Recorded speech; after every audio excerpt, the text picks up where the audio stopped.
pianiste de l'époque, la guitariste et chanteuse du groupe Hole.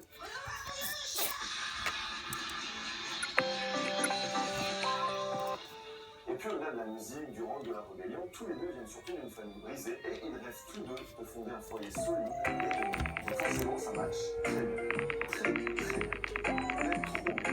Les mots, on va dire que leurs vices sont un point problématique. Tout simplement parce qu'ils sont tous les deux accros à l'héroïne.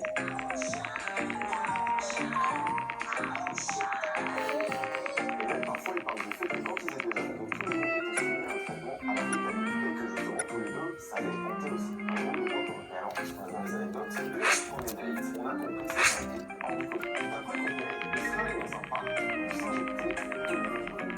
Et Kurt va voir un pigeon mort et va le commencer, se mettre à arracher 3 cheveux, une pour Courtney, une pour lui et une pour l'enfant qu'ils auront mangé.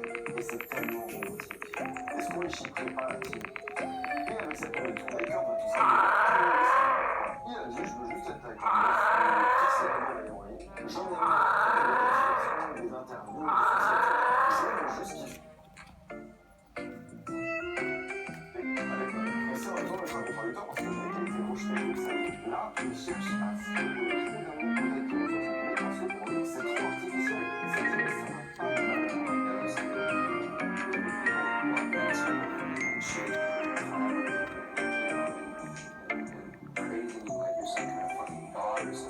il va ainsi passer toute sa journée avec sa meuf, à faire la guitare, à se mouiller et à tomber. Et tout ça, même si c'est pas le schéma idéal, ça convient très bien à Courtney parce qu'elle est sur la même longueur. Et on a finalement, tout comme ses propres ils vont finir par se marier. Kurt se marie, pyjama, l'homme de la série.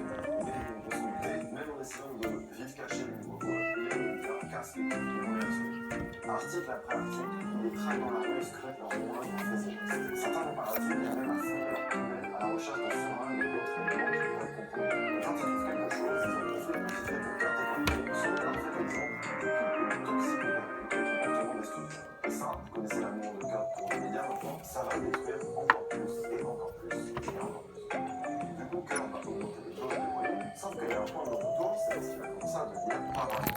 Oui, ça peut être la chasse aux mouches. Et avec le cumul de tout ce qui se passe dans sa vie, on va avoir des obsessions morbides de plus en plus prononcées. On raconte qu'une fois, il passe plus de 2 jours entiers à regarder la même vidéo en boucle sur son téléphone, celle d'un sénateur américain se tirant une balle dans la tête face à des journalistes. Et à chaque fois que ce crâne explose, Kurt remonte de la cassette et respire.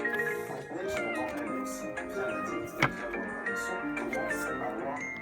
Quand elle demande à quoi il aspire de Courtney, il répond de manière très simple, je vais faire quelques millions de plus, et puis je vais devenir une jeune fille pour le restant de ma vie. Il ne mentionne ni la gloire, ni l'amour, rien de tout ça.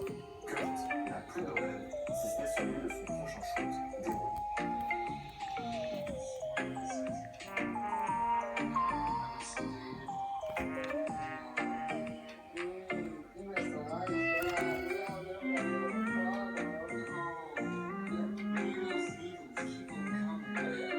Autant vous dire que sa consommation est très simple. On parle de plus de 400 balles par jour de consommation. 400 balles, c'est un chiffre un peu comme ça, mais en partie parce que les gens ne veulent pas penser. Courtney, le monsieur riche, c'est le mieux que numéro 1. C'est-à-dire qu'ils ne vont pas hésiter du tout à lui faire payer tellement cher ses drogues. Bref, avec tout ça, évidemment, ses proches commencent à s'inquiéter, mais très sérieusement pour lui. Et quand il en parle, il me dit,